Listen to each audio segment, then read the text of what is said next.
All right, what is up, everybody? Zombies here again, and today we're back with another episode of the Fighting Pit podcast. I am joined, as always, by my co-host. No WizardBeast today. He had some stuff to take care of, but he will probably be back with us in the not too distant future. But so it's just me and Mullahoo today. No cams today, because Mullahoo was having some internet problems and whatnot. So we're doing it a little different this time, but at least we gotta do it. So that's good. How you doing, Mullahoo? That's good. No, yeah, long time listener, first time caller. This is we have just been cursed. I don't know what it is. I thought that it was just the rains, like we had these crazy floods over here for a little while, but my internet has just been completely sporadic, erratic, and it was fine all day, and then it just cut out right away. So we're just doing it, from the good old telephone this time. Yeah. Well, whatever works, right? At least we're able to do it. But yeah, we got some stuff to talk about this week. Unsurprisingly, not a whole lot in the way of Mercenaries news. We're kind of in that limbo period, waiting for the new stuff, and we'll talk a little bit more about that a little later on. But before we get into everything, a little housekeeping stuff. If you enjoy the show, remember to like, comment, follow, subscribe, all that good stuff. Really does help support the show, helps to get more out there, and just shows us you enjoy it. So remember to do that. We really appreciate it. To start off for today, speaking of podcasts, we have something kind of neat to talk about. So Alkali actually put out a little Google Doc survey thing this week. And it was basically like, do you have a podcast that produces Hearthstone content? And if so, you could fill out this little sheet. And it seems the idea here, at least from what I understand, is it's to help put just all the different podcast Hearthstone related things on the radar, so that way it's a little bit easier to set up things like dev interviews and guest spots and that kind of stuff, which is really good. I mean, that's something I think we've wanted to do for a long time. I know, like, a while ago we kind of like put a little request or something in, but I think it got like lost along the way in the pipeline of the there's all these approval things and whatnot, and it's easy for things to get a little bit lost along the way. So I think this is definitely a good sign that they're interested in interacting more with these podcasts, because I think the people who consume the podcast content are really the more dedicated players who are trying to consume all the information. So that just seems like a logical place for them to give these kind of guest appearances, since those are probably the people who want to hear from the developers and whatnot the most. Yeah, and it's just a great avenue to be able to actually kind of like ask questions and stuff too. I mean, every single other medium that they would ever kind of disseminate information through, there couldn't be any realistic like back and forth. Like AMAs are cool, but I mean they only do so much, and just being able to do it with a real person and actually kind of have nuance back and forth, and to know that you can just dedicate some time to specific people that you trust, right? And like you said, it's definitely just a great underutilized mechanism of just kind of sharing information or talking about things, or like letting little teasers and tidbits leak while kind of simultaneously supporting the community like that. But yeah, we were looking to kind of get into an interview months ago, right? But then that was like right before the huge first drop came, I think it was. And so we were like, all right, well, we'll just wait a little bit and then we'll have that come out. And then there was like some other scandal or something like that came up. I forget what it was, but yeah, it's always been this weird backwards channel that you've had to kind of go through to be able to get the kind of approval to put somebody on. They have to go through a bunch of different people. So now it will probably just be in Blizzard's hands to kind of say, okay, you can go on this one, or even literally, I mean, right? Like you were saying, now they can say, we have information we want to give out, and wink, wink, we maybe have less than a month until the next huge drop of Mercs comes, right? So something like on their timeline, they can now just go and look and kind of line it up and contact us, rather than us deciding when we want to do it, when we might be able to. It has nothing to do with them whatsoever, right? And now it can kind of be plus EV for everybody. So cool to see this happening.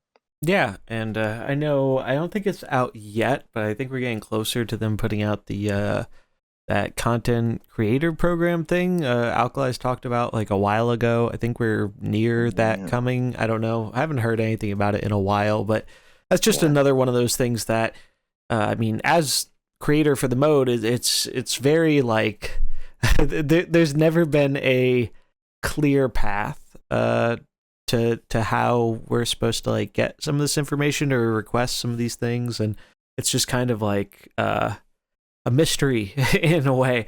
And we were very fortunate. We had some people interacting with us just like on Twitter and stuff. I mean, Tess was really, really great. She was showing up in the chat all the time, providing a lot of really good insight. Tin Man was also really good too. He provided some neat insight as well. And unfortunately, they've both moved on to other Blizzard projects. I think she's on Overwatch 2 hero design now, which is cool.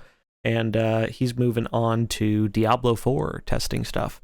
Oh, sweet. So yeah, I'm excited. Yeah, that was a more recent one. That was in the last like few weeks or so. But the downside is just like, oh wow, I don't really know who to go to now.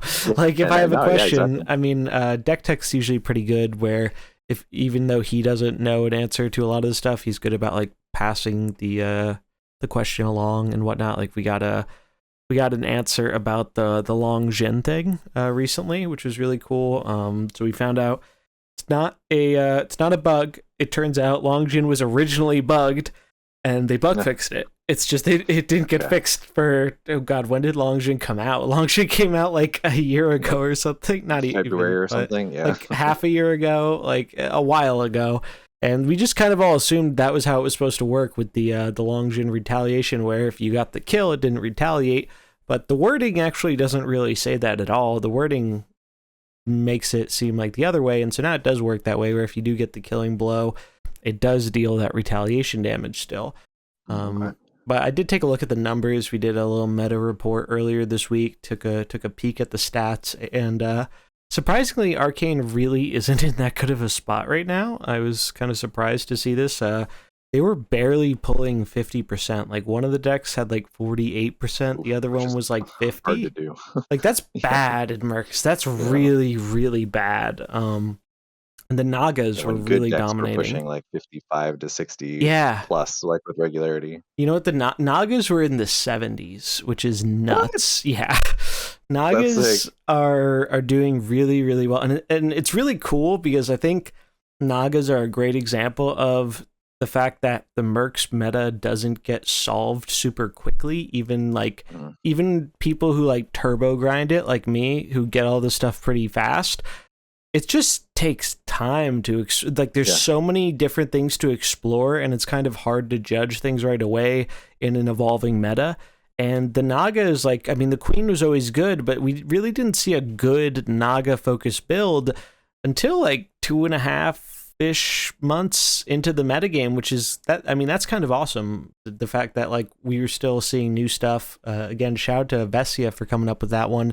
It is a super duper fun build to play. I'm sure most people have probably seen it on ladder at this point, and it's neat because it's one of the only comps in the game that actually has a double red bench, which is kind of an anomaly. And it seems better than ever because now Cthulhu is more popular, so that double red bench really goes a long way to shutting him down. And now Shadow has a little bit harder of a time because of Cthulhu, because he's just so big, he can just almost one-shot their blues, and then can kind of... Sylvanas needs a turn to set up, whereas Cthulhu just comes in off the bench and he's already giant. So it's really cool. We got those... That's great to hear. Yeah, like we got those buffs too. Not like a whole lot of insight on the buffs this episode. Like I played with them a bit the first week after the patch. It's cool. I like the buffs that we got. I mainly messed around with the Holy Comp and Rexar, and it felt a bit better. I know WizardBeast was telling us he actually had a really great run with Arcane using both Rexar and King Crush. He said Crush was crushing it for him. He had like some insane record. Maybe if he gets a chance to 17. Yeah, it was like nuts. It was crazy. But maybe if he gets a chance to listen through this, he can drop a comment and tell us a little bit about that for the people that are interested, because it sounds like a really, really neat comp, and I just haven't had a chance to try it out yet, but he seemed to perform very well with it, so maybe that's the kind of spicy shakeup Arcane needs to start doing a little bit better in this meta again, because the Reno version and the Valera version did not seem to be cutting it right now. Yeah. Of the little that I've seen of Reno more lately, too, that's been the most underwhelming of the Explorers, I think, by like a pretty large margin. Really? To me, which is, I mean, I just the death rattle has been a lot. I mean, the fact that there's been the RNG in it can be tough, but Mhm. I just keep seeing him. The way that my games end up playing out with it, Reno like inspires me the least, which then inspires me more for thinking about things like the Pauper Open, where now you can Mhm. cut Reno and play the other explorers in a Pauper Open, and now we might be getting pulling something together. True, true, because he is the only legendary explorer, so he's the only one that's not going to be allowed. And speaking of the Pauper Open, the plan is that by the time this goes live on Saturday, there should hopefully be a separate video on YouTube that explains the format more and has the sign-up sheet and everything. But that's basically going to be happening. I believe we said the 17th, right? So like a week from when this Week after will it. go live. So really excited for that. I mean, both the Pauper Opens have been just so much fun, and they're just such cool and interesting formats. And I think that's something the game could really use right now while we're just kind of in this limbo waiting for new content. The meta's kind of stale. We need the community event stuff. I've wanted to do some draft stuff. I just haven't had the time recently. They take so long. Yeah. I mean, I love doing them, but just sometimes it's hard to find the time to do a 6-hour tournament every other weekend. So they'll come back in the not too distant future as well. And we do have rough plans in the works to do some kind of event. It's not going to be a Pauper one, but I think we're going to do something shortly after the next big Mercs drop. So like 2-3 weeks after, to kind of give people an incentive for just like trying out new deck building and stuff. Something, yeah, just some community things so people can actually like try and build the best deck. And I really liked the tournament format Grumpy used. I co-casted with him recently, and that'll be going up on YouTube in the near future, maybe this Sunday if I find the time to edit it. That was also a long event, but his format is awesome because you end up building 3 decks, but the catch is, and there are no bans or anything, the catch is you can only have 1 copy of each mercenary across all 3 decks. So if you're putting... I think that's like the bog standard, Yeah. honestly, going forward, in my opinion. I agree. I think it's just such a neat format. And the other rule that really makes it interesting is after every game, you have to switch decks. So win or lose, that deck is gone. The only way it can come back potentially is if you end up in a tie scenario in like game 3 or not even game 3, I guess. If you tie once and you end up to a point where you've played more than 3 games because of that, because it's best of 3 generally, then you've used all 3 of your decks. So you're like, all right, well, you get to pick any of your decks again. Something. Okay. No, I mean, that's definitely a cool way to do it. It's neat. It's a really fun format, and I like it a lot. And like you said, I think it's going to be the general standard for at least like non-alternate ban list kind of formats. I think it's just a really great way to play the game. Leads to some very interesting deck building, and I think it really rewards a level of both like competent deck building, and it challenges that because you can't just say, all right, these are the 3 best ladder comps, let's jam it and win. Well, it turns out, if you tried to do that last time, there's a lot of overlap between some of those best ladder comps. So you're not always able to do that. And I think that adds definitely an element of challenge to the deck building, which I really like. That's why I like the draft format, is because you have like drafting is its own skill set where you're playing like this game before you're even in the game. And that's great. Yeah. And the fact that drafting almost plays to the deeper skill set of like, can you make something on the fly, like can you actually assemble something on the fly? But then these other, like the Grumpy style tournaments, are kind of, you have all the time you want to assemble it, but can you analyze your matchup on the fly? And I think that's really cool. Like some of my favorite parts about some of the really early tournaments and the invitational and stuff too were just like having to force people to look at the game in a brand new way, where they had to like parse what am I trying to do? What is my opponent trying to do? Like, who is the beatdown? Like, what are these archetypes like against each other? Like, what are archetypes in this format? Like, that part of the game, like you're saying, like the game before the game is one of my favorite parts about almost any strategy game. And I know we'll chit chat probably a little bit about some of the other games that we've been playing with lately too, but that's something that I think Mercenaries just has absolutely locked down in the pocket, is this capacity to play the game before you play the game. And it's Hmm. really kind of been dropped, I think, when it comes to ladder, when it comes to the way that the actual kind of PvE or PvP is set up at the moment. But again, the hopium is still there, where the ceiling for this game to be played before you start is so high. Definitely. It's and I know I saw someone in your chat earlier today when you were doing a little Unite streaming, saying how they really missed the pre-release theorycraft stuff you used to do. Oh yeah. And like I Yeah, the golden ages. yeah, like I've heard so many people talk about that so fondly, and I wasn't even around for that because like I wasn't following Mercs that early. I just kind of Yeah. like found out about it right before it dropped, and then I saw the PvP stuff, and that's what got me hooked. Then I watched the first Mercenaries tournament, and that's the rest is history, right? Um, but I think it would be great if one thing that they could do, which would it really wouldn't require like this whole big effort like they do on these reveal seasons for like card stuff, uh, to do like release the information for these new mercenaries like Mhm. a week or 2 weeks before they come out. Like people would have, I think there would drum up a lot of hype, Oh yeah. and it would get people back into that mindset of like exploring the game outside of the game, like with your theorycraft stuff, because like it'd be super fun to do that.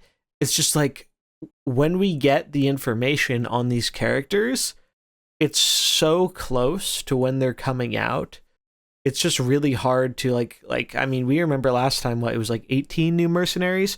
It was just so hard to analyze all those characters because it felt like an information overload. Like there was just so much information that it's hard to like deep dive into any one thing because there's so many other things to think about. And so I'd really like if we could have a little bit more time to just kind of absorb the information of the characters and come up with some cool theory crafting stuff. And then it's always going to be different on release, right? Like, how many times do you see that on the theory crafting streams? I know they have some restriction rules, so they have to use like a legendary and X cards from the new set or whatever. Yeah. But how many times do you see where like something will look really strong on theory crafting or really weak, and then ladder it's totally different. Like you see it the next week and it's like, wow, this is way worse than it looked, or wow, this is like Not way even close. better than it looked. It's like until it gets in like all the players' hands, it's hard to really fully judge the format. And like we said with the Nagas, like some of these comps can just kind of go under the radar, unexplored or For not fully months. refined for a long period of time because people are busy focusing on other comps or they just didn't find the perfect combination yet, because it takes a lot of time. Like even as someone who plays a ton during these releases, it's just like you only have so many hours in the day that you can test Yeah. stuff, and you really got to put in the games to really get a feel for if something is good or not. No, definitely. And especially, I mean, literally when you think about the way that the spoiler season kind of track that Hearthstone has been so familiar with, Mm-hmm. it honestly works better for mercenaries than for standard. Like Mm-hmm. when they show us one random epic, right, of if they just, I don't know, they spoil Yoink or something, right, on a Thursday. Wait, how much theory crafting is really immediately started after seeing a new card? Like almost by definition, everybody kind of has to. It's cool to like see the new stuff every time and like get the puzzle slowly revealed, but people don't really do stuff with it. With mercenaries, imagine if they just released or like spoiled, right? Like literally just had a card reveal spoiler season kind of calendar where it was a new merc gets just the information gets revealed every day. People would literally think about building a deck with it and then think Mm-hmm. about, oh, if we get this guy, then that might mean that we're also getting this guy, and then or I can start setting up this, and you actually can start doing that theory crafting. Like it's almost like they had the right idea but the wrong, using it in the wrong game mode, or now they have the precedent set, so Mm-hmm. let's use it in mercenaries. Like let's get those 18 mercs spoiled 2 or 3 every day or whatever for like a week leading up to Yeah. it. And like you said, just once we, if we just get the whole drop at once, we just get 18 at once, everybody has to do 2 things simultaneously, or figure out how they're going to split their time, because they have to Mm-hmm. both analyze it and evaluate it and then grind it and play it at the same Mm-hmm. time. But instead, give us that theory crafting space before, let people know what Pokemon they want to open, let people know what Pokemon they're going to focus on, and then they can go from there and just now dedicate it to playing, like split that time. I think it'd be sick. And then they could do cool theory crafting streams, right? They could get people, like, just give God unlocked accounts, right, to Mm-hmm. certain people, and have them just throw down with mercenaries for the first time, and like do that on the spot kind of analysis and archetype kind of evaluation. That would be such good content. Mm-hmm. It's free. They could just do it. And It, so maybe we'll see it someday, but yeah, and it'd be a win-win. Like, it would not only be a win for the handful of creators who have been pretty dedicated to the mode since the release, those of us that are left, and it would just be good advertising for the game, right? Like, we could you could yeah. show I'm not off even all saying I have this to, like, new I don't have to stuff. be on it. Yeah, Yeah, like, it would but just be it doesn't have to sweet. be us. Like, it could just be anybody. Yeah, but just like run it, like have that kind of exhibition thing, like just having the like unironic hype as well from established mercenaries players that could speak just for hours, right, about any of the new mercenaries that they would see. Having those people as kind of the actual kind of leading the ship in some of the theory crafting streams, instead of the devs just spoiling things or kind of talking about it in that sense. Mm-hmm. People would just be able to opt in and kind of buy in off of our hype, or whoever was playing it hype, that has all these months and months and months of experience that they can actually speak realistically to and be like, oh my God, no, this is actually going to be sick. Like, this is actually going to be really cool. This is actually really new. This is actually really funky. Like, there's, again, so much cool opportunity, and we have like a month. Like, it's possible for this drop. Maybe not. Maybe they'll just fade this year, but Yeah, it's possible. yeah. I don't know. I've had some people ask me about, like, hey, has anyone reached out to you about the new Merc stuff? And I'm just like, I mean, if that did I happen, I couldn't tell you. I probably couldn't say so, but Yeah. no, that has not happened. I mean, it doesn't mean it won't happen. There's still time, but we'll have to wait and see. We talked a little bit about this before we started the show, but those of us who were around for the last big drop might remember there was a bit of a backlash when the mini set trailer dropped. And this was, I think, also in part because it was the first big Mercs drop. So people were like, we analyzed those patch notes when they said they were changing the release cycle. And they're like, Mercs is going to have its big moment. And then we get the mini set trailer and they don't say anything about the new Mercs drop. And people are like, well, where's the big moment? Like, like, are we even getting anything?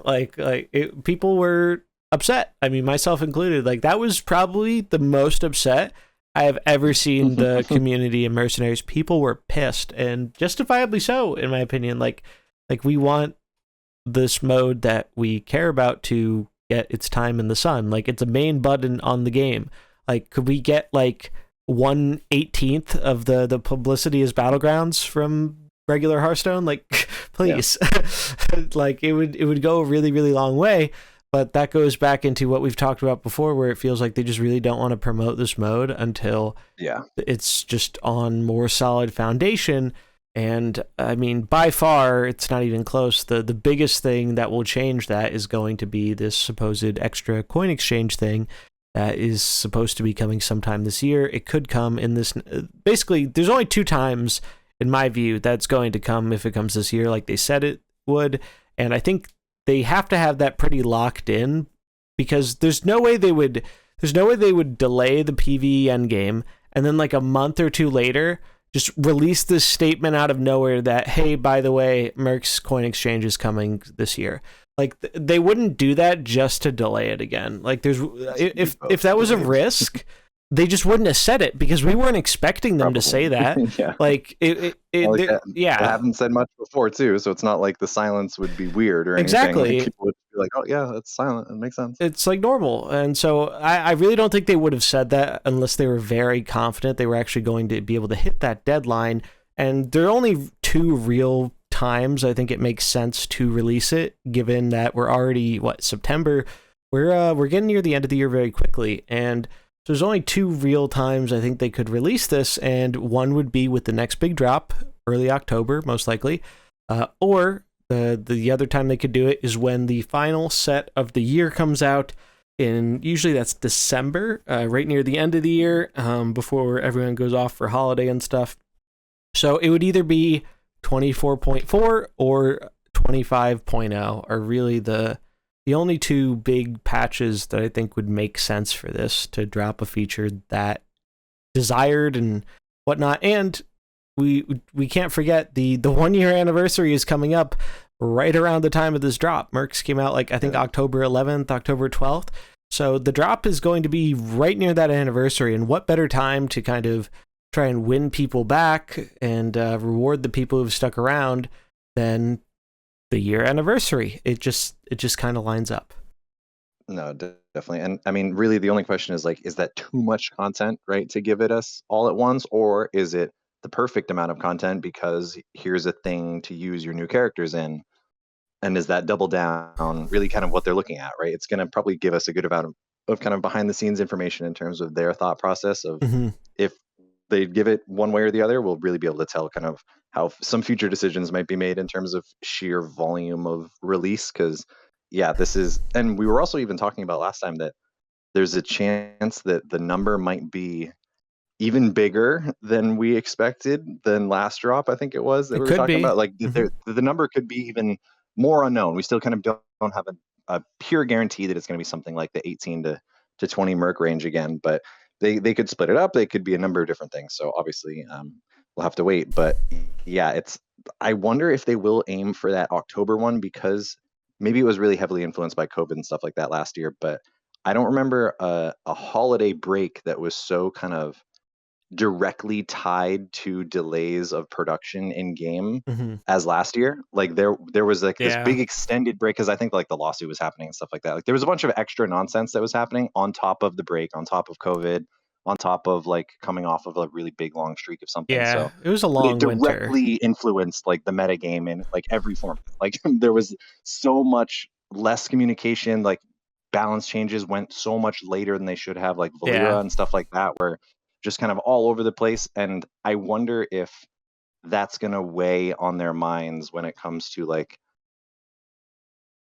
playing around their break when it comes to giving a ton of stuff. Like, are they going to say, okay, here's a brand new PV system. We'll be right back and just like Yeah. have fun? Like maybe that's again, it could just so absolutely go either way where it's like, is that the perfect thing to kind of give the people something to play with while they're gone? Or do you risk like accidentally lighting too many fires while they're gone with such a brand new system? Because this game has certainly been riddled Yeah. with bugs, like to a bizarre degree. And that's what you were saying before is like Mercenaries really did not launch in like a fully fleshed out state by any means and really hasn't been brought up to that state Yeah. since its inception really. Like the best thing that they've done has been this kind of release of powerful, interesting characters, but if anything, kind of face checked a power creep to a little bit of an extensive degree quickly. Yeah. Um, I'll say. but otherwise, I mean, yeah, when you really think about it, there hasn't been much kind of structural support that has been given to the game as it's gone on, and that was something that maybe we take that transition now, even in that sense of I think Pokemon Unite has been the other game that I've really kind of put a lot of time and energy into in the last X months. Released around the same time as Mercenaries did, honestly, and there are a lot of interesting parallels in terms of the way that the game design going from unfleshed out to fleshed out and their capacity for that. I think there's a lot of similarities, and Unite really kind of did what Mercenaries didn't, which was very quickly introduce like, okay, we're taking off the training wheels. Okay, here's also this whole other system of like a rune system, basically. Here's a whole other way to be able to play the game. Here's a bunch of rewards for actually grinding at a high level. Here's a huge tournament support. Here's a ton of dev support and like prize money and stuff. And they just kind of kept layering it on. And Mercenaries really failed just by they just didn't do anything, even Yeah. though Unite also released literally like on a training wheels map. Like no other MOBA really has put out a new map for their main style game. When you think of like League and Dota and stuff, it's just been the same map for the most part. I mean, Here's the Storm had some different maps, but Unite just jumped right into that. Of literally, we were playing on this little baby town racetrack, and now it's a brand new whole funky map. And Mercenaries needs that, and Yeah. still hasn't seen it. Unite is just sprinting away from it in terms of support like that. So we do need the help. We do need it. Yeah, because the game can only like survive off of its potential for so long before people start asking, is it ever going to realize that potential? I mean, we were the hopium purveyors for this game. I mean, I know without a doubt. I mean, I was staunchly defending this game's ceiling, and I will matter of factly say that I whiffed on my timing way more than I expected to. Right? I truly thought that there was going to be more change, and just based off of sheer possibility. But again, to go back to what you said, it's a very reasonable path that they might just be saying, no, we're going to let it just rock for a year, and then we will take the training wheels off, right? We will do that kind of very next level kind of transformation. But that was the thing that really, I think, impressed me about Unite was like when they released that new map, when they added these new changes, you were like, oh, okay, like this was all planned for the most part. And Mercenaries at no point has given us the understanding that like, oh no, like they know what they're doing. Like this is all planned. Like it's part of a greater thing. Like no, it's just been kind of backburnered for the most part. So we haven't seen that intent necessarily yet. Yeah, as always, they still could, and we're still hanging out, but we are playing other games now. So yeah, they can only take that hit for so long. It's true. And like, I mean, so many other people I've talked to in the community, and I mean, you can see it if you consume Mercenaries content.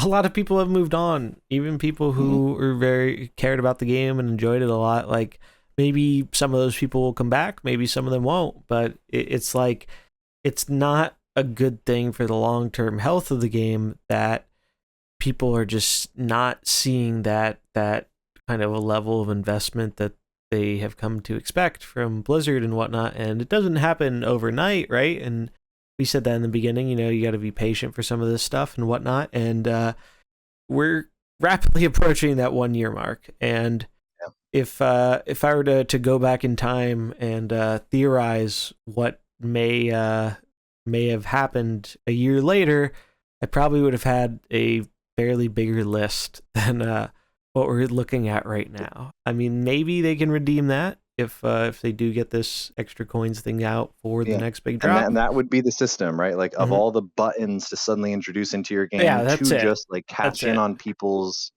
like hidden kind of caches of just their previous coins and their previous grind, and like the players that have kind of just left Mercenaries on the table, right? There's no mechanics that you have to grind back up again. There's nothing that you're really missing out from in terms of if you literally just have not played for the last 6 months, coin exchange could just be the way to just suddenly play again, right? Like first person shooters and even things like MOBAs don't have that quality to them. So that is something that in Blizzard's defense and kind of in their little bag of tricks, the coin exchange really does set them up for a let's recapture the audience that has just left it and could come back. Because it happens to be in a genre where that's possible. And this also speaks to the fact that if they want to do something like that, they have to be very careful with how they do this coin exchange, because you can't balance it around the turbo grinders. Like you can't balance it around the fact that I'm sitting on over 500,000 extra coins. Otherwise, it might not as well exist for even like some dedicated players, let alone casuals. And like I know. One person I was talking to, another streamer who does mostly standard stuff, Superior David, he was like, I really loved the gameplay of Mercenaries when it came out. The packs are just so awful because of the coin system. It was just an immediate huge turnoff. And then the grind adds on top of that because it feels bad to have to grind for these coins when like you've opened all these packs, whether you bought packs or whether you earned them through playing the game, and they just feel awful so much. Like I'm sitting on almost 200 packs right now because there's literally no point in opening them because I'm just waiting for the next thing. That's not, they can't want that, right? But, that's just a straight up blunder. Like there's no other way to call it. But they can't risk, like if they suddenly flipped a switch and said, hey, the next set is going to be new Mercs packs. Oh boy. Like people would lose their shit because we've all been saving because that's how this has worked. And that's like one of the only silver linings to this awful system, is that you can just hold your packs and eventually new characters will be in them. So it's beneficial. Like I tell people all the time, if you're like building a Mercs collection, the smart thing to do, you open packs until you get all the rares and maybe most of or all the epics, and then just stop. Like you'll naturally accumulate coins for some of the legendaries. The ones you really care about, you can put in the time to grind, but you'll naturally accumulate them by playing the game. And then another great strategy is, especially for like the underplayed or the bad legendaries like Jiraxis or Gul'dan or stuff, once you get enough coins to craft those, even if you're not going to use them, just craft them and they will never show up in a pack. And it's making like the EV of you opening packs next expansion even better, because you're not going to pull one of these old useless mercs in your legendary slot, which is pretty much the most important slot in Mercenaries, as the other two slots are fairly easy to get a hold of, just opening the packs or even crafting. Like it doesn't take nearly as many resources. It's only 100 for a rare, 300 for an epic. It's a lot less than the 500 for a legendary, and those legendary coins are often a bit harder to get on top of that.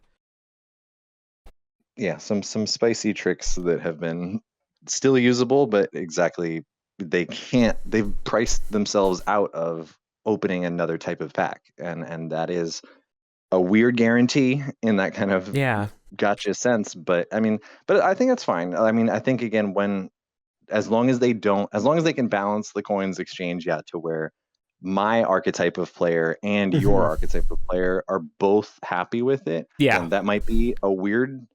I mean, I think you basically just have to cancel it out and assume that you should be able to hit the mass disenchant button and it just goes ding, everything is done. Yeah. And for the other players, it should be nothing like that, right? But I would be almost stunned if it was anything other than just maxed out everything for where you're at. It would almost probably be a problem if it wasn't. If it had some kind of like infinite scaling that actually priced you out still, that would be weird. So I'm not expecting that, but I am expecting the player like me that has like a couple thousand extra coins or so. I would say like between whatever it is, like 30 and 50,000 extra coins or something, maybe. Like it's, as long as it gives us a targeted way to cash those in, I think that should basically make everybody happy. So I mean, again, obviously fingers crossed, and I'm still a little spooked at the fact that if I had a full collection right now, I would probably still not be playing competitively. Yep. And that's where I'm at. That's tough. That's hard. Like all of this talk about the coins exchange, like who would have thought that we would have actually gotten so far away from the coins exchange solving everything like this quickly? Like that was just the holy grail for months and months and months. And now it seems like we're going to be able to get it, and it's not enough. Like that sucks. Like that's a tough bullet to bite. But if it's instantly backed up with some kind of, again, a PvE thing, or I mean, truly it needs a PvP thing. I mean, again, we've talked so much about a cool PvE system coming, and like it's a little scary that the coins exchange is coming and then there's a PvE overhaul and then a something, and that something isn't even PvP. The best part of this game is kind of just getting boxed out temporally as we look ahead. But maybe the PvE is sick enough. Maybe there's some kind of funky PvP system in there.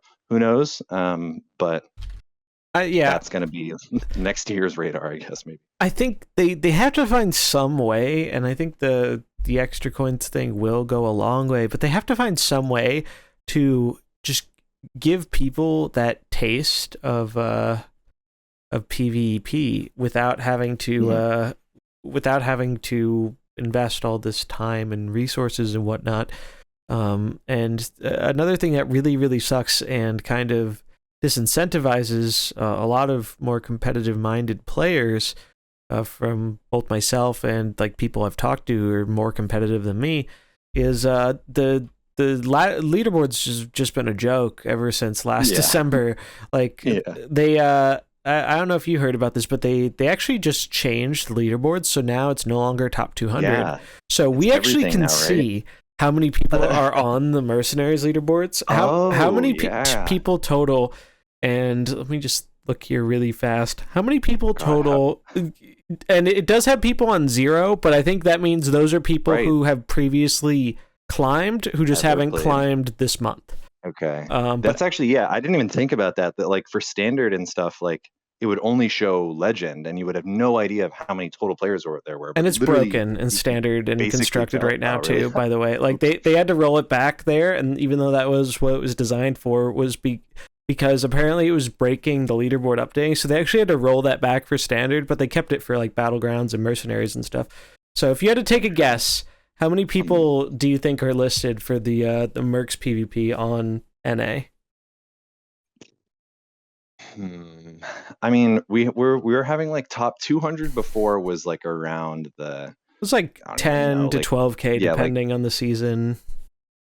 and so then including then all of the people that have even down to 0 but have played like any season to have like a hidden MMR in some kind of way. Yeah, I think as I don't long as even they know, played like, relatively recently.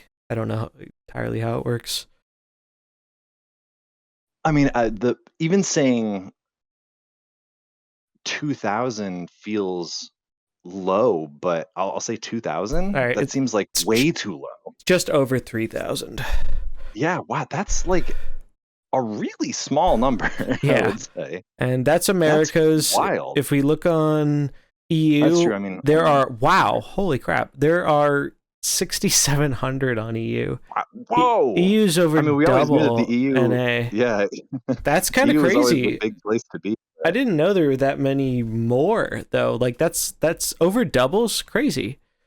That's like that's very surprising. I just saw that for the first time, and then Asia Pacific 993. Like wow, sub 1K. That's insane. I mean, talk about some of the regional differences in that sense, where it's literally like, yeah, that's so much nuts. of APAC is spent on like farming and like preparing. I mean, that was one of the big stories from the once we started knowing that there was the kind of this economy to start to grind up. You saw a lot of Eastern players in that sense start to just start cranking on a collection, like, right, start kind of identifying even the like experience gains that you could get for your account, and the like the access of gold, the access of resources in that sense.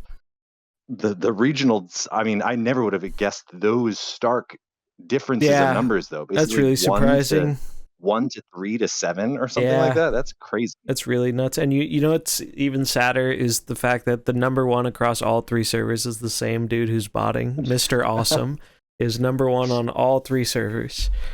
God dang it. By quite a bit. I mean, I wouldn't judge this season too heavily because we're only a week into it, and a lot of people are just kind of like, I literally haven't queued a game this season. I played last month when we got the buffs, and I haven't touched it this season yet. And like, there's still players we know from the community who are ranked high up and stuff, but they're, from what I've seen, taking a peek at it every now and again, it feels like the bot population is growing, which really is not a good thing. And that's spooky. Like, Board King has returned, the bot we all know.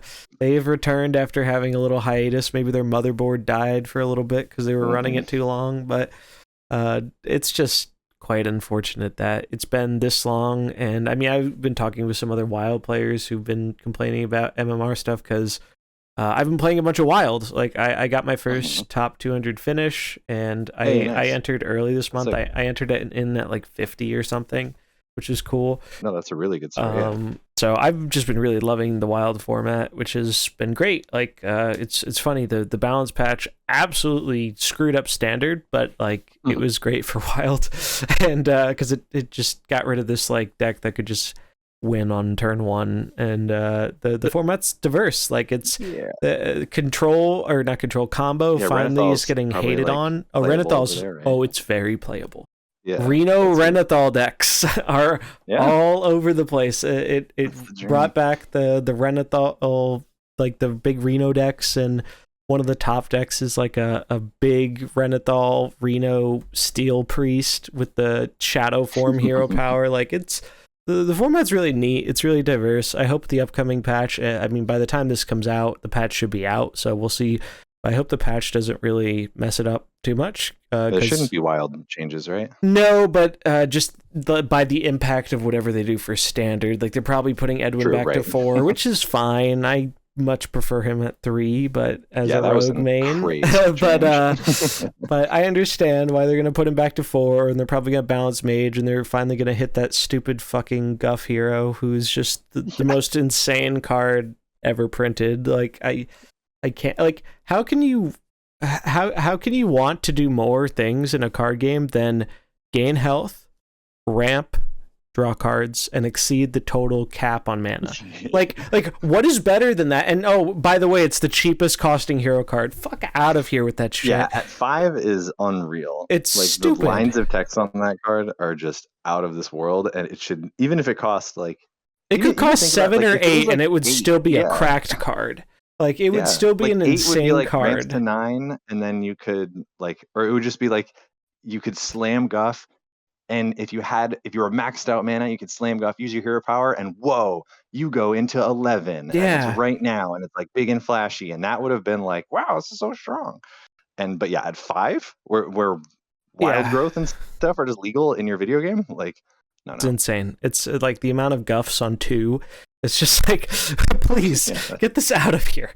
And I say that as someone who used to play. Yeah. Oh yeah. Lightning Bloom was going to cause problems in the long term. It was causing problems. Like, those are the 2 wild decks that basically got hit. Were Big Shaman with Lightning Bloom, and that deck was basically guilty of doing what the Big Rogue deck did, which is just, it creates a giant board as early as turn 1, and you just can't deal with it. Like, and then they kill you. They just kill you. And you're dead. I know one of the common complaints from a lot of wild players is like the Big Priest stuff, because Big Priest can now get like Neptulon as early as like turn 3 or sometimes turn 2 with the coin.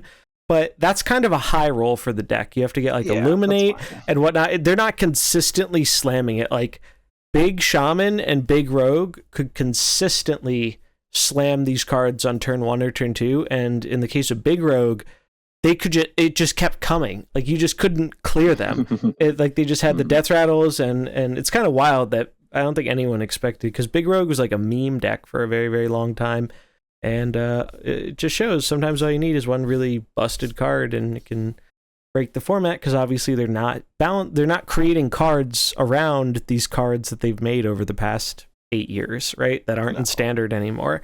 So at least they've gotten a bit better about addressing those things. I still think there's some things in the format they should address. Like, Quest Mage is like the last deck. I just want that to go.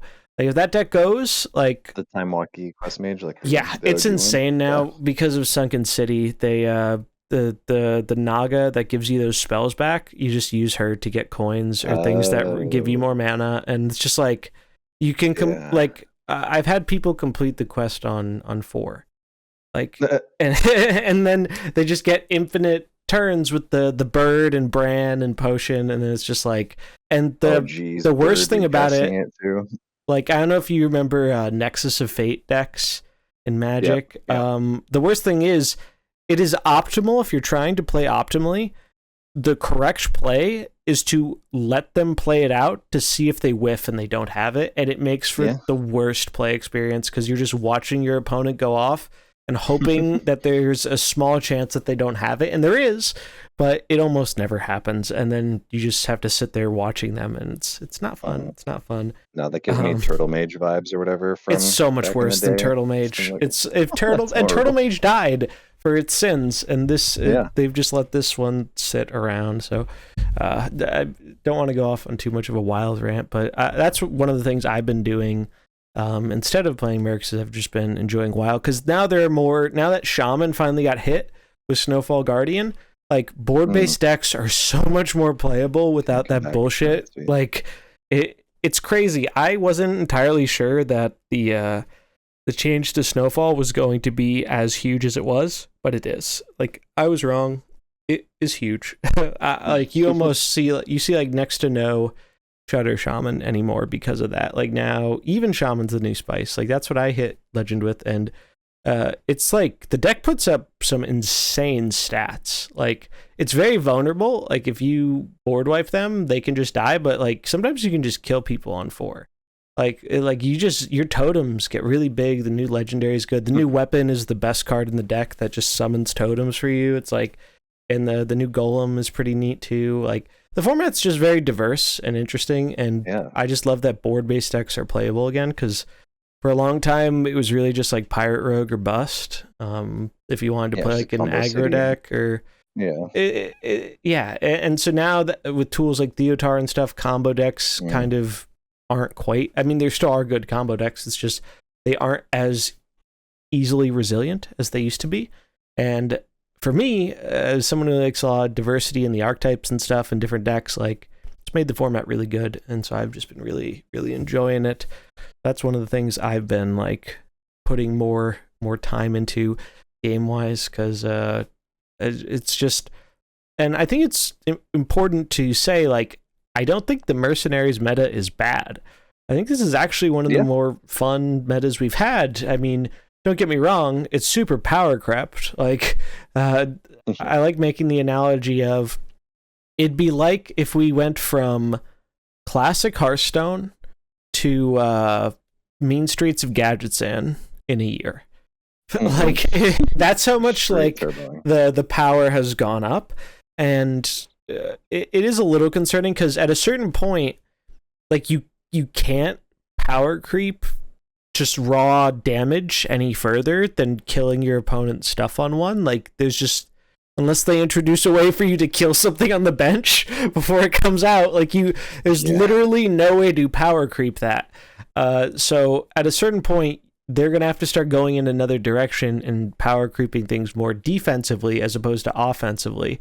And it'll be interesting. Can get out of hand, like, so easily too. Like, I just wish we had stayed at the like low number range that we'd been at in the first couple of months for like another 6 months. Like I really think it's kind of crazed that they went as quickly as they did. I mean, again, we were praising it, like we were saying, like, oh, these designs are really cool. Like there were a lot of like duds that got kind of replaced or upgraded in that kind of sense, and they've been reworking a lot of the older mercs. But yeah, it's when you had a game that literally just had like every Blizzard character that you could ever pull from, like you have an infinite roster and you just walked straight into one of the biggest, most glaring problems that can hamstring that, which is just power creep.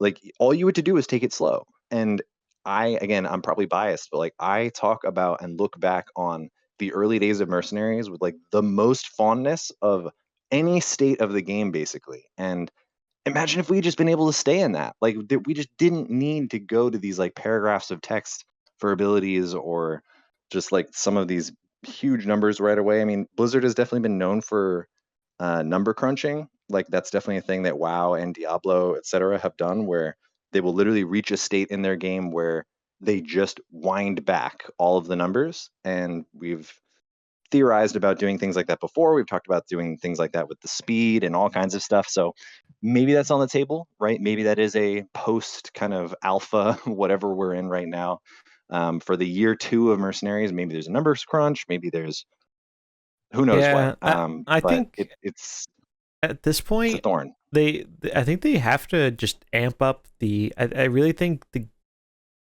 it's fine to leave some of these powerful characters where they are if they tune up other ones to their level and then just tune up the health a lot.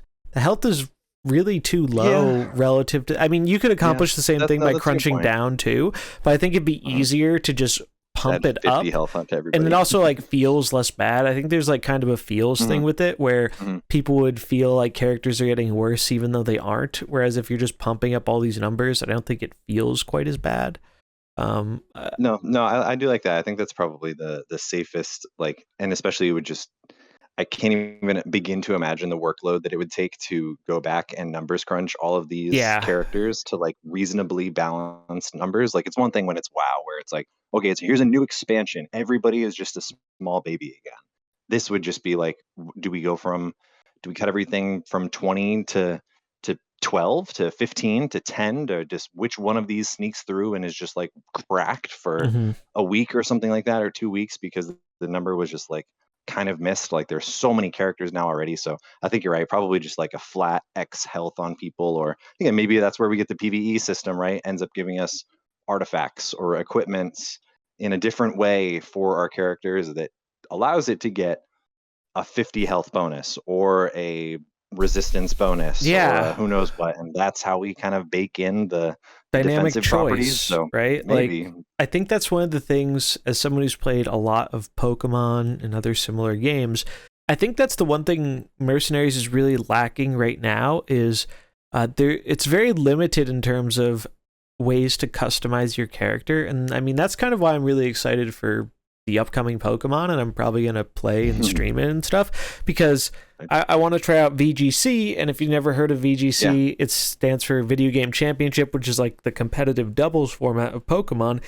And this game borrows a lot from competitive Pokemon, if in case you haven't already noticed, or if you have never tried competitive Pokemon. And I know Tess even told us before, like, Pokemon comes up a lot in development discussions.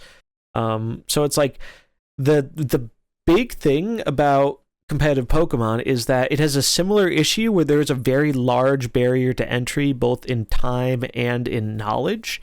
Like, I've put in thousands of hours into Pokemon over my years. I've played the games like religiously since I was a kid, and I still can't tell you like some of the more dynamic ways to like EV train, which is like how you spec out the Pokemon to be better in certain ways, like more attack or more defense or that kind of stuff.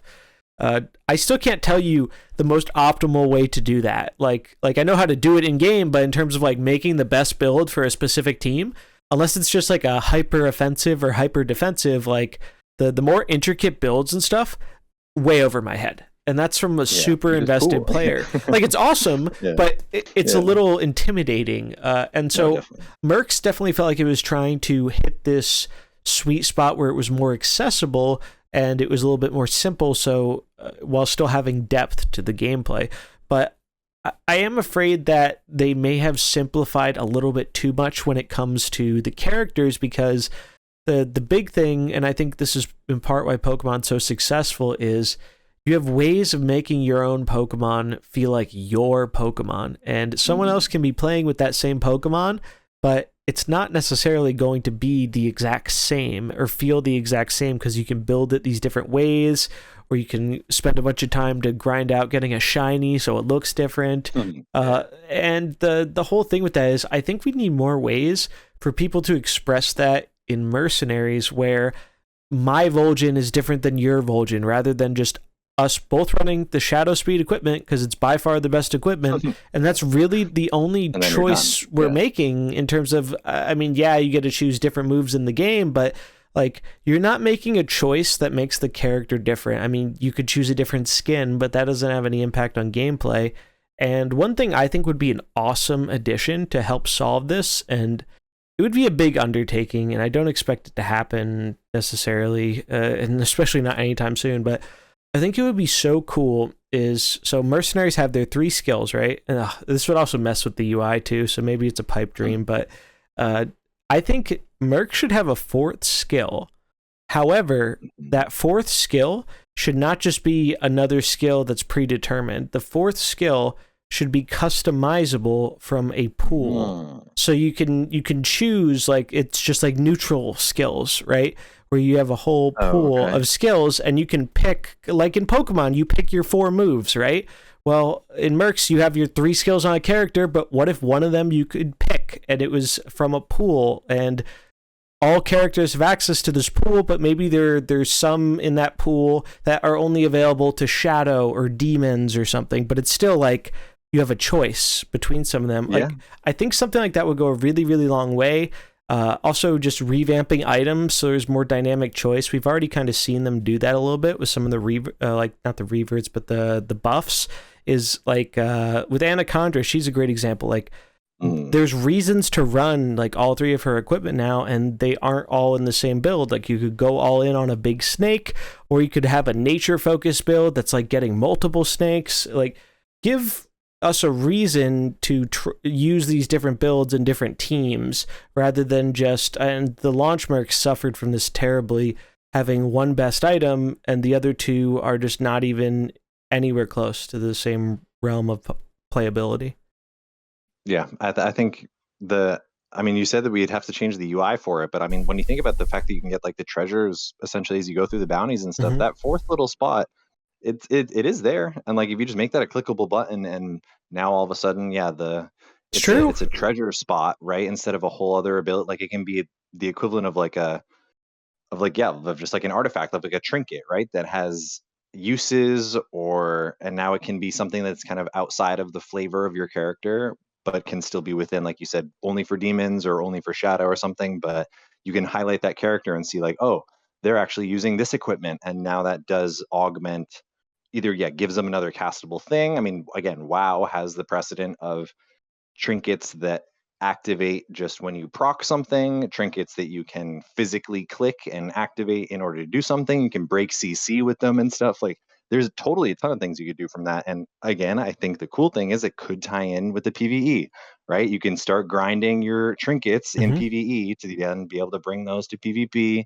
Maybe that's what you can use your extra coins on to be able to roll for a better trinket or something like that after you do a boss for a character. I mean, it can certainly start coming together, but I think you're right. I think having a customizable effect to your mercenaries is a huge thing that will have to come for the future. Because yeah, it doesn't really feel like we're progressing towards anything right now. It doesn't actually feel even like a personal quest or like a personal goal for your guys to look like or to actually function as or to be your own, like you said, your own party, your own Pokemon party.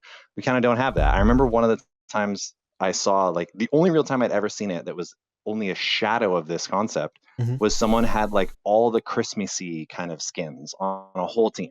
And I just thought that was sick. I didn't see people ever try to kind of cosmetically make their team one coherent team. Like that was the first team where I ever saw it, and I went, "That's that person's deck," and I thought that was cool. But again, anybody could do it.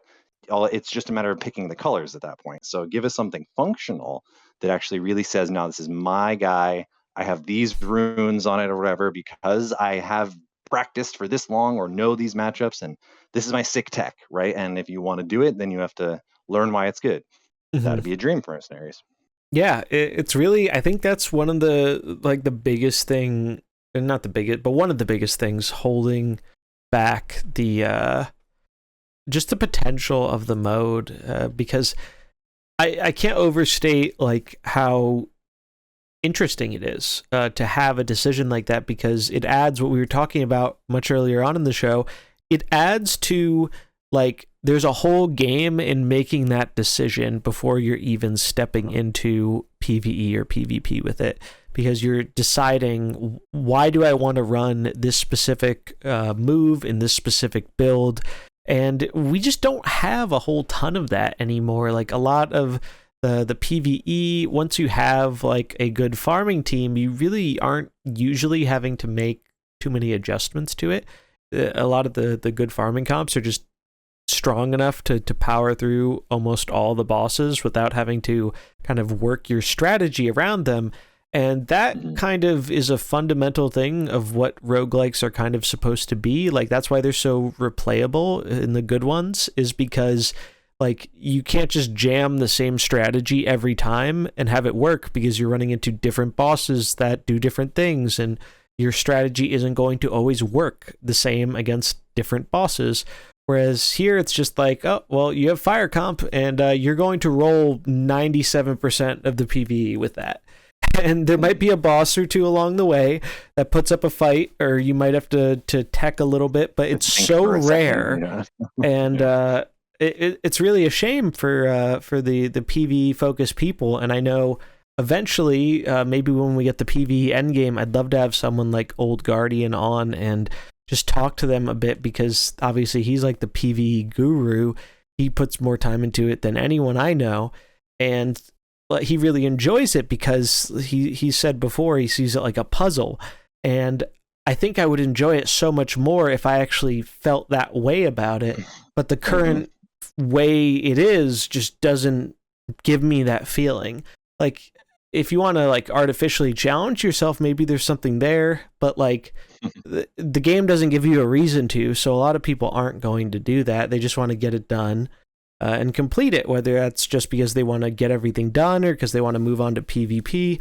Doesn't really matter. It's just the game doesn't really give you any reason to kind of challenge yourself there, and it's a very fickle thing to balance because they've been on kind of both ends of it with Merc's PvE balance. Most of it has been really easy, but the times it's been hard, it hasn't felt like the fights themselves were asking you to play in a way to like play around these bosses. It felt like the characters were just really overtuned, or the bosses were really overtuned to the point where you kind of needed to high roll treasures or have maxed out characters to really stand a shot.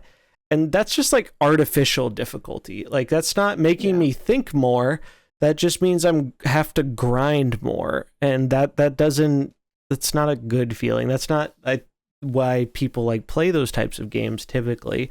So I really think there's just so much more they can do to actually make this game feel like what they advertise it as, which is Hearthstone's take on a roguelike RPG. Because let me tell you, if someone asked me to define Mercenaries to them, those are not the words that would come to my mind. No, definitely not. Yeah, it's so there's definitely a lot of work to be done there. I'm hopeful that that's what the PvE endgame stuff is all about, but at the same time, it's a little bit dangerous to put all your eggs in one basket when if you add this massive PvE endgame, well, to get new people to get there, they still have to go through all the old PvE. And so if you leave that unchanged, that also creates problems where I think players could lose interest before they actually get to the new big thing. So it's a very complicated problem. But it's one that's very solvable. It's one that they can fix, and I really hope that they do, because I want to enjoy the PvE more. I mean, when it's been a while since we've had a bounty and I've been sitting on full max for a minute, I enjoy the PvE, even though it's far from its full potential. Like, yeah, it's fun just using these characters I like and seeing them blow stuff up. Like, I'm usually not paying a whole lot of attention to it, but I don't mind that necessarily, because like it's a fun little thing to do in the background sometimes. Like, people play tons of games like that, especially on a phone or something. It's not their goal, like to make it just a second monitor game. Exactly. I mean, there's a reason to make a game like that, I suppose, but it doesn't feel like Blizzard necessarily needs to be doing that, and certainly has the infrastructure within the game and without of the game to have it be more than that. I think really that's kind of what we just keep harping on, is like we just kind of keep hoping that it's not gonna just be allowed to be a lesser game, and it's kind of been in that lesser game state. And that's kind of what I was saying before too with like Pokemon Unite, where it was like as they started to reveal the layers of their plan, you go like, oh, the lesser state was on purpose to hook non-MOBA players in that kind of sense, to be able to like get a feel, to get all the Pokemon players to start playing, get interested, and then you change into the real game, and then you take everyone and you go from there. Mercenaries really hasn't given us or shown us that kind of greater, grander plan of like, just wait, like the once they finally tear the veil off, then we'll be surprised. Like, I don't think that's the case. So we are just kind of that as they slowly hemorrhage people away. It's just the onus is on them to spin it into a great and grand plan. Yeah, and it's just weird because it feels like they pushed more for PvE with this game, and now for quite some time now, and I think it's because they've been putting all their work into the PvE end game. It feels like the PvE content has just declined. Like, there's just less of it. There's been less of it for a while, and it's just like there are a lot of players who do play this game PvE only and who don't have any interest or desire for PvP, but you're really not giving a reason for those players to like keep coming and God forbid they try and commit like do content creation around it. Like you can't. Like Old Guardian manages, but even he's talked about it before, where it's just like it's so dry. And I think part of the reason he's able to make it work is because he isn't all in on only mercenaries. He covers other aspects of Hearthstone, which is smart and whatnot. Because like I don't know how you could do it. Like, I mean, I've done it with PvP, but even with these new drops, like I haven't put up a PV gameplay or PvP gameplay thing in like a week. I've done some other small little videos, but like it's just like, what do? I could play some random deck or something, but I know it's probably going to be bad. It's not going to like drastically change like the format. Like the format is pretty settled for the most part. So it's like, how do you make it so your game doesn't have these problems? Because it's totally fine for people to stop and play other things, and I think that's like the last thing we can talk about is like some of the other stuff we've been playing. But like, there's a very real risk with that where people just don't come back. Like I have a friend right now who started playing some Magic Arena. He asked me about it and whatnot, and so I told him some stuff, and it actually got me playing again a bit. And he was like, yeah, now that I'm playing this, I don't know if I'm gonna come back to Mercenaries because I only have so much time. And he was also someone who really enjoyed the cosmetics in the game, so he would buy the bundles, and he's like, well, now my money's kind of going elsewhere. And I'm just like, yeah, like I totally understand where you're coming from. Like if you're having more enjoyment with this thing that is also being more regularly updated, and it's competing for both your time and your money, which are both limited resources, eventually you're going to have to start making hard decisions. And the game's not necessarily making it a very hard decision for people right now.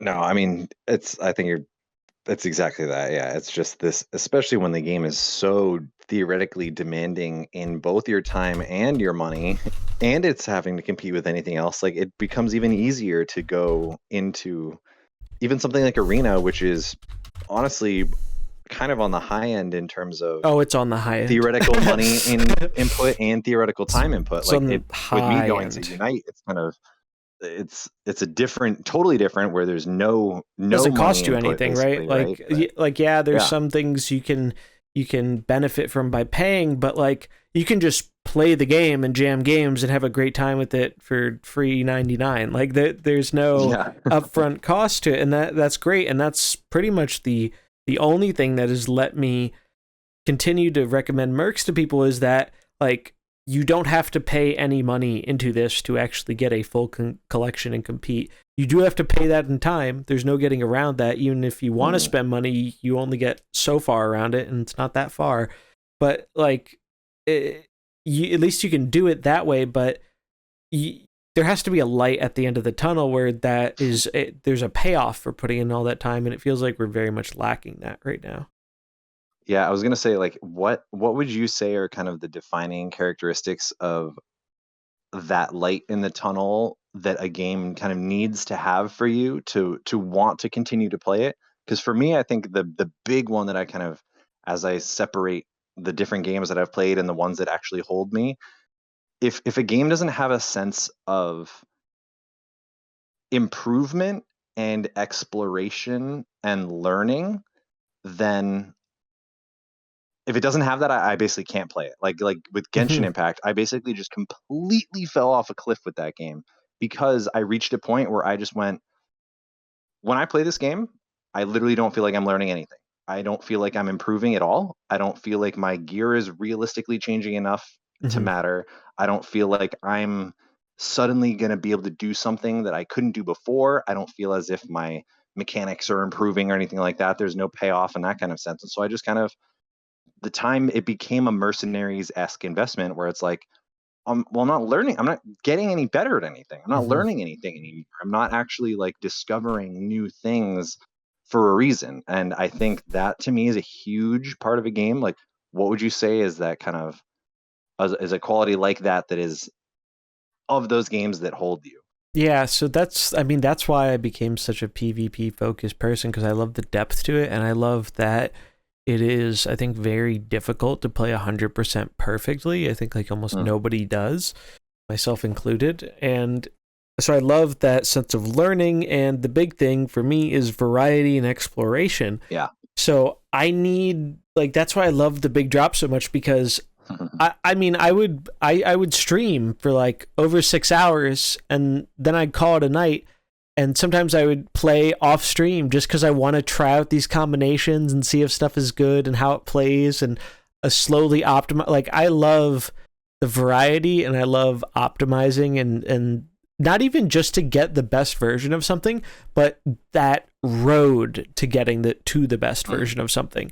Like, it's just so interesting, and seeing how things are refined and whatnot, and making those kind of it comes down to decision making, really. And one of the biggest decisions we have to make in Mercenaries is, who are the 6 units that are going into your comp, and why are these 6 going in there? And so, like, when we get a big new drop and it shakes things up, where suddenly some old characters who weren't playable are playable now, and there are these new interactions and there's new synergies and stuff, that really drives that sense of experimentation and trying out all these new things. And that's what I like the most. It's why I think the Trigor meta was like the worst meta we've ever had, was because you couldn't experiment at all. And then you had this big RNG element on top of it. And those were just like 2 of the worst possible things for the mode. Like it was just really, really bad. So I think those are, for me, the things that drive me and keep me interested, are just trying out these new things. And it's kind of like the potential feels almost limitless when we get these new drops, because there's so much to try. No one person, like even someone like me who's going full time at it, no one person can figure that out in a short span of time. Unless something 2.5 months later, we see Nagas popping up, and they were just there.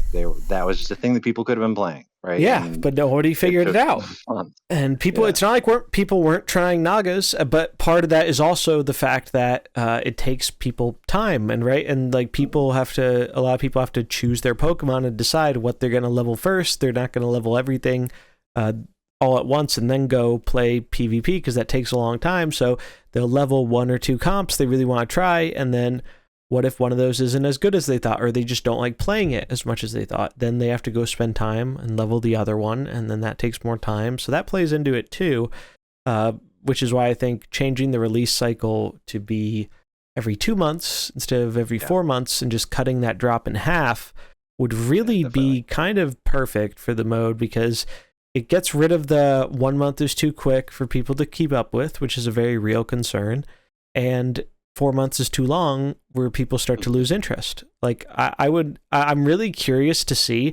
So I'm going to check at the end of the month what the leaderboards numbers are looking like. And then when the new drop happens, I'm going to compare it with the end of the month then. And we're going to see how much more interest is there when the game is at its freshest versus when it's at its most stagnant. No, I think that'll be a really cool number to see. And then especially with the coins exchange then too, we have like another number to be able to potentially check and see, like, does that suddenly boost it up by a bazillion too? You would think so.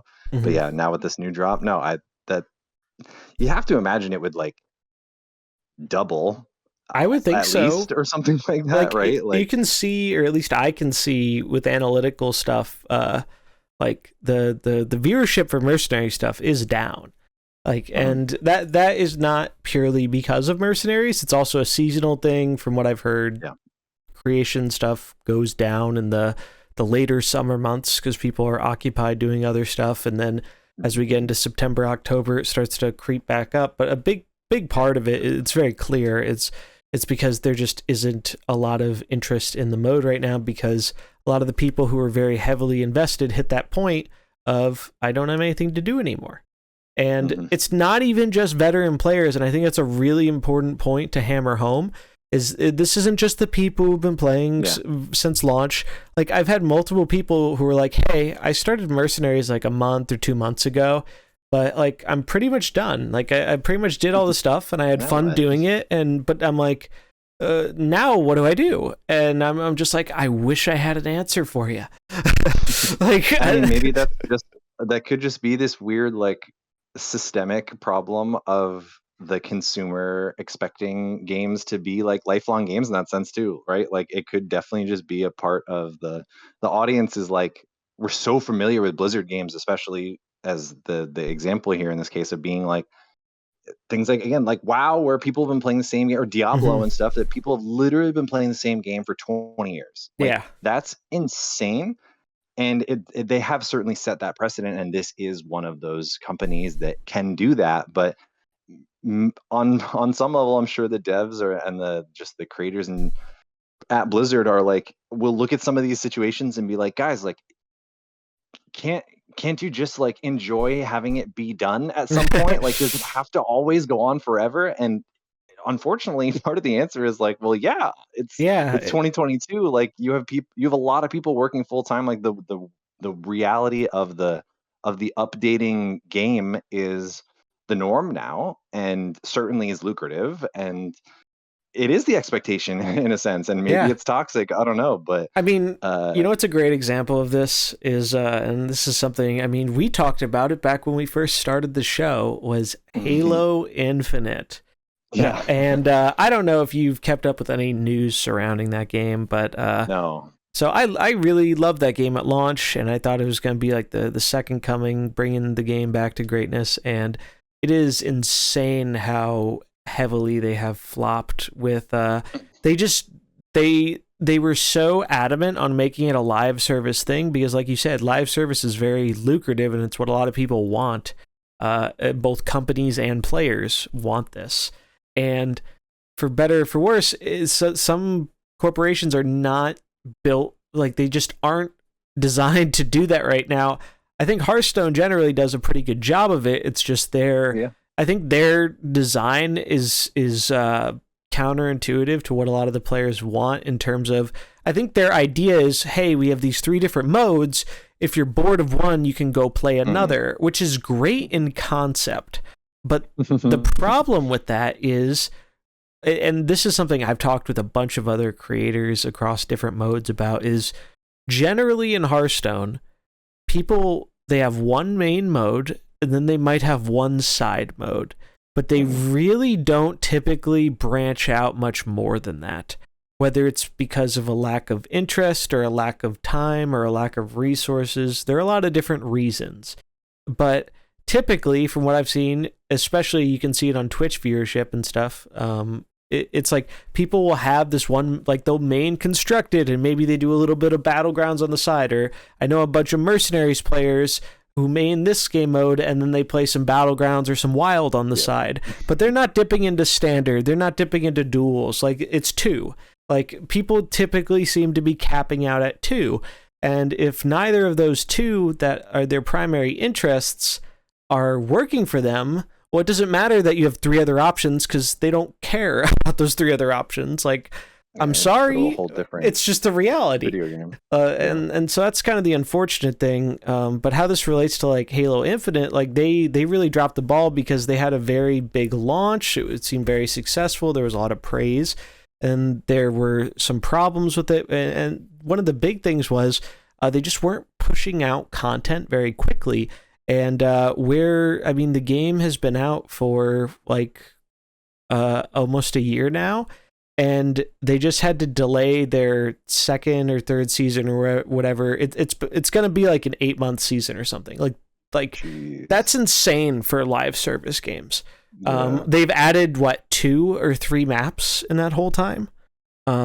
It's really like when you look back to the glory days of Halo and Halo 2 and 3 and Reach and stuff, specifically 3 and Reach. Like there was, and that was when like live service was not an expected or established thing.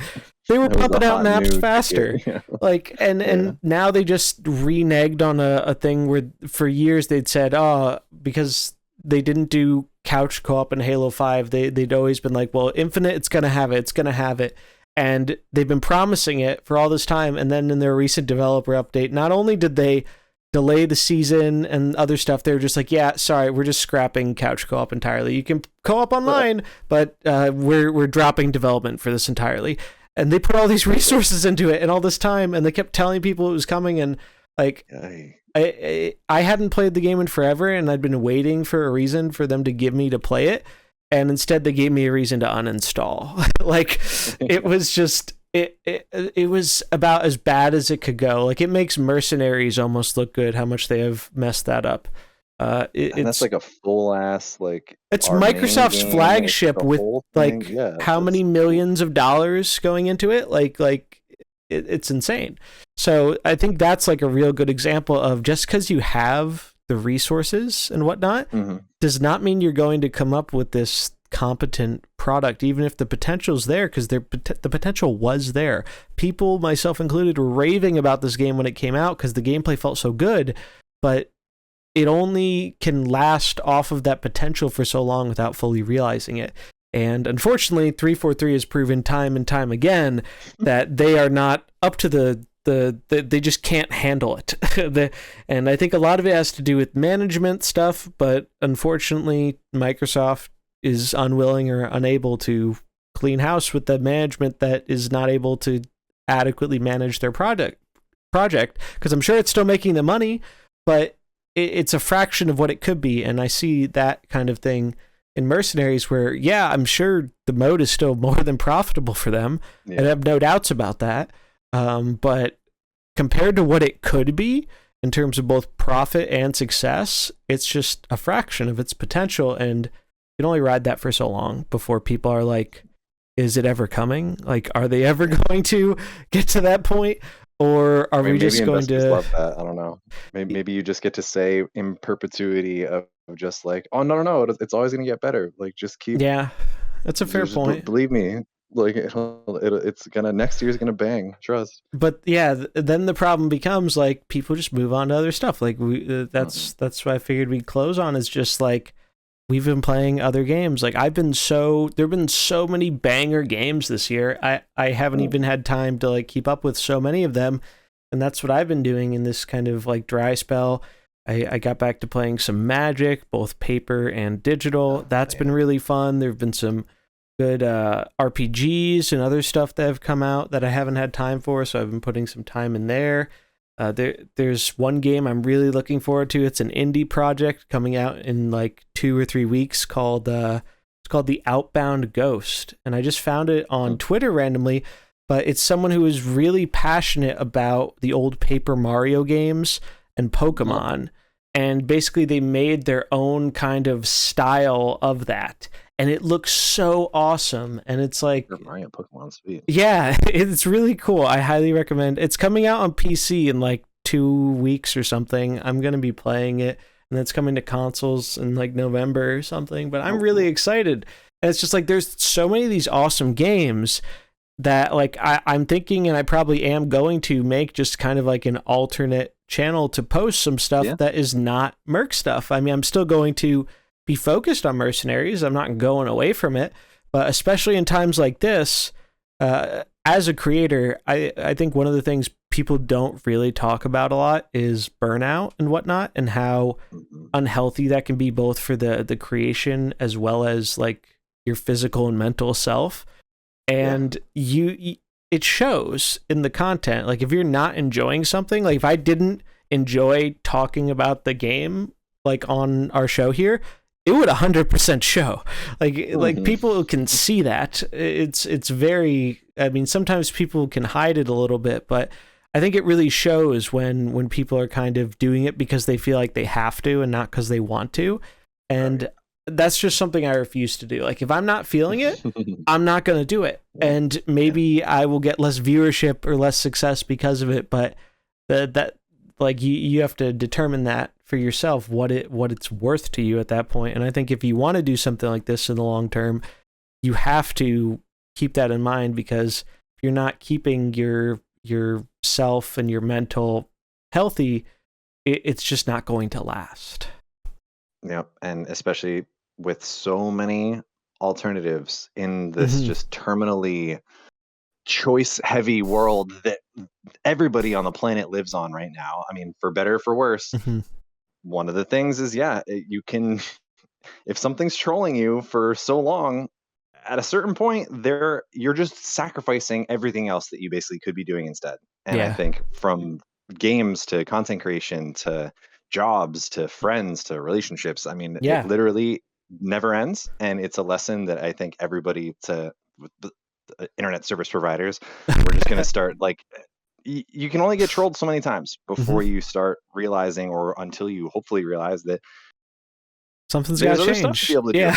Yeah, Like, and it can always pull it back, but yeah, I mean, oh, I feel your pain, and I saw that myself when we changed ISPs recently. Luckily, we were in a position where there was another option. yeah, Fortunately, that's one of those things where yeah, a lot right. of people don't have another option because of Yeah, these no, monopolies, for sure. essentially.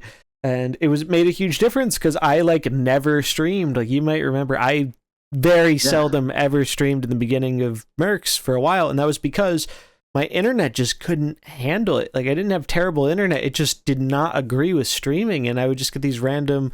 I mean, that's one of the reasons I'm so much looking forward to the Popper Open 3 is because it's going to be our first Popper Open where I didn't have to pray to God that the internet wasn't going to tank halfway through without me having any control over it.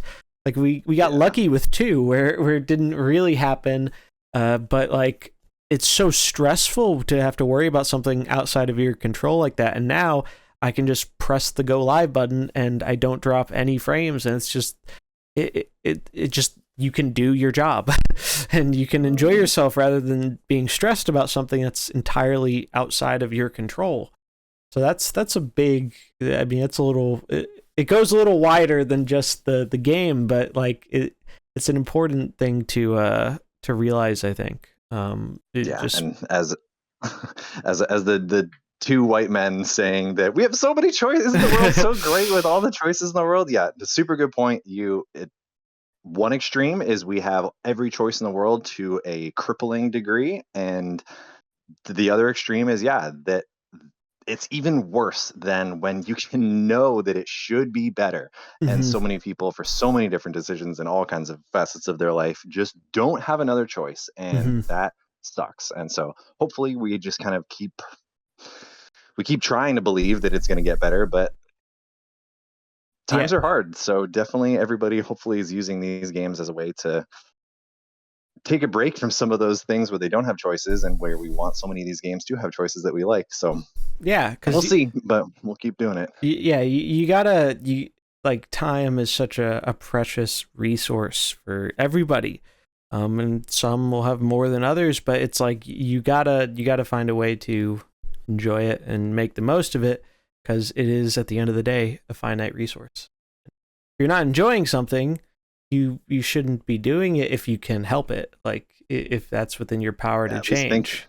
Yeah, at least figure out why don't you like it, right? Like, can is there an option? Is there an alternative? And I mean, Yeah. things can change, right? Like mental is definitely, like you were saying before, especially when it comes to like games, and just when it forces you to not be touching grass and not Hmm. be slurping up some sun juice while it's happening, your mental can just go completely out the window, and you just start distrusting reality as a whole. So this, I don't know, it's a spooky world. It's a spooky world, man. Yeah, it's tricky, but hopefully we gave some food to thought and ended up going a little philosophical, but I like it.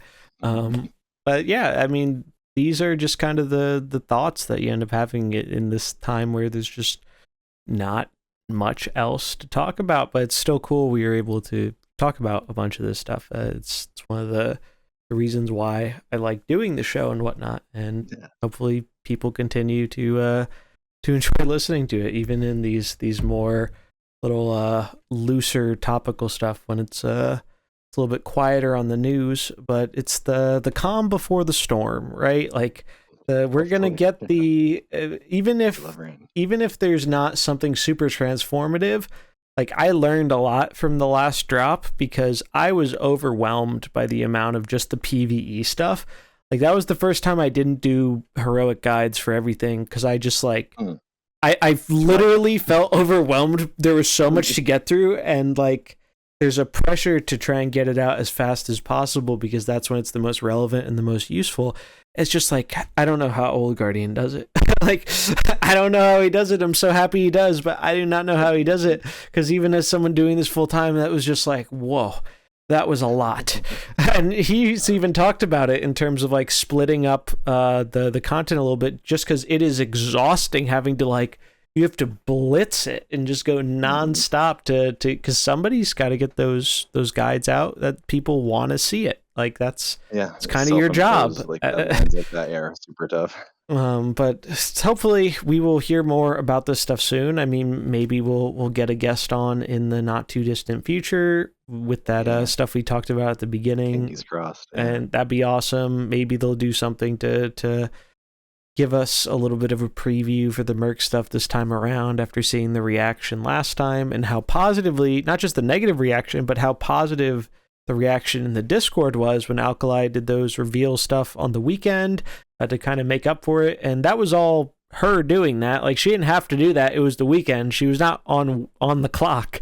And I think that really speaks to how good of a community manager she's been, because I can't think of anyone else before her in the time that I've played Hearthstone who would do something like that just because they wanted to make a community feel like they were kind of being heard and not just totally ignored. And so that really goes a long way. It's not everything, but it is very important. And so big props. It's nice to see that we have somebody who's like up to that task, because it's not easy, because like we said, Hearthstone has all these different modes and like you just can't juggle them all. Like, I tried to do a news show for all the modes of Hearthstone. It lasted like a month. I couldn't do it. Like, it was too much to keep up with all of the communities. And I like doing it, but the amount of time in terms of research and editing, it was taking up so much time and effort that it was like cutting into my more important stuff. And I was just like, I can't do this. Like, it's just maybe someone's out there who can, but it's not me.